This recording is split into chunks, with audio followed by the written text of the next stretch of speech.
Hello and welcome to Math Ketchup. In this video, we will be looking at some examples involving the distributive property. These are examples from our workbook, Algebra Foundations, which you can find on Amazon.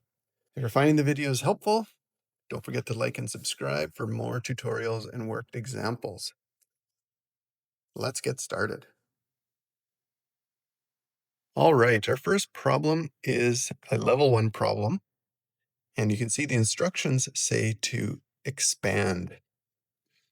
What does expand mean? Well, expand means to get rid of the brackets or eliminate the brackets.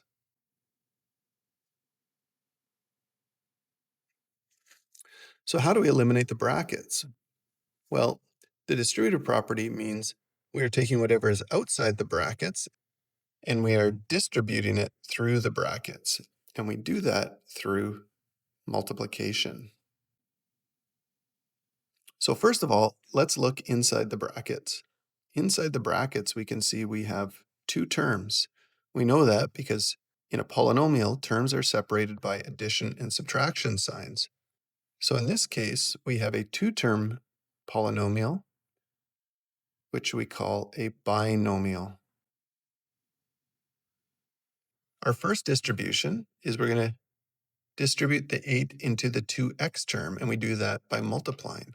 So we've got 8 multiplied by 2x, and that gives me positive 16x. I'm going to keep the signs so our collection of terms at the end is clear. Our second distribution is the 8 now gets multiplied by the 11, and that gives us a positive 88. So we've distributed the 8 into both terms, and so we can write our final answer as a positive 16x plus 88.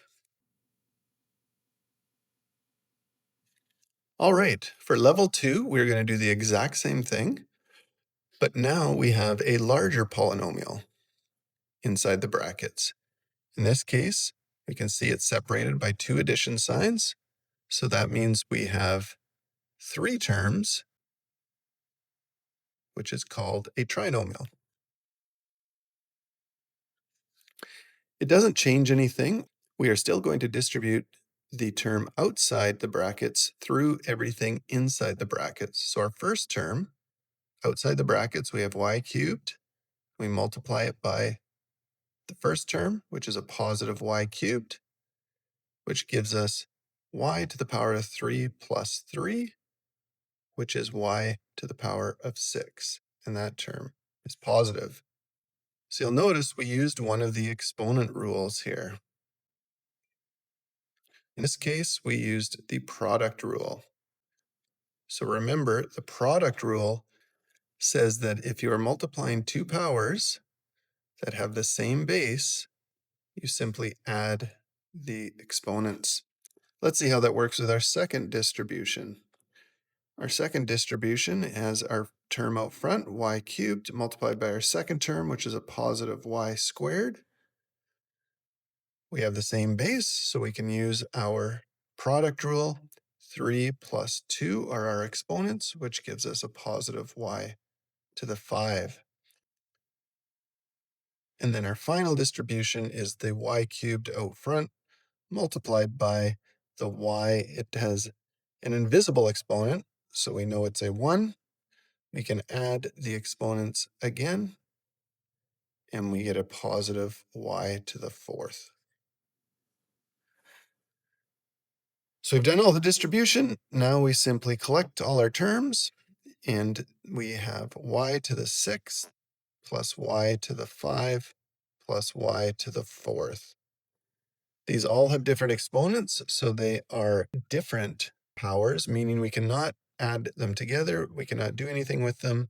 So that is our final expansion.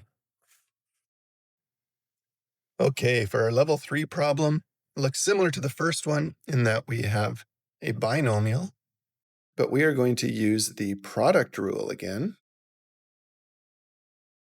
as we did before, remembering that if we have the same base, we just add the exponents.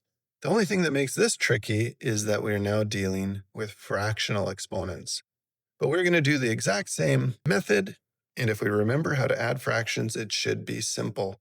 So our first distribution is m to the power of a half multiplied by m to the power of 3 over 2. Using our product rule, same base, so we add exponents. 1/2 plus 3 over 2 is 4 over 2, which is a positive m squared. Our second distribution, we're going to do the same thing. M to the power of a half multiplied by m to the power of 5 over 2. Same base, add exponents. And we get m to the power of 6 over 2, which is a positive m to the power of 3. We can now collect those terms at the end. I am going to change the order and put the cubed first, because we generally like to write our polynomials with the higher order first. So in this case, 3 is bigger than 2, so I'm going to write it in that order. But that is our final distribution. We can't collect any terms or simplify any further, so we are done with that one. Okay, that brings us to the end of this video. Once again, if you found this useful, please like and subscribe so you can get more content for us, and it helps us out. Feel free to leave a comment about some other problems from the book you might like to see in future videos, and we'll see you in the next one.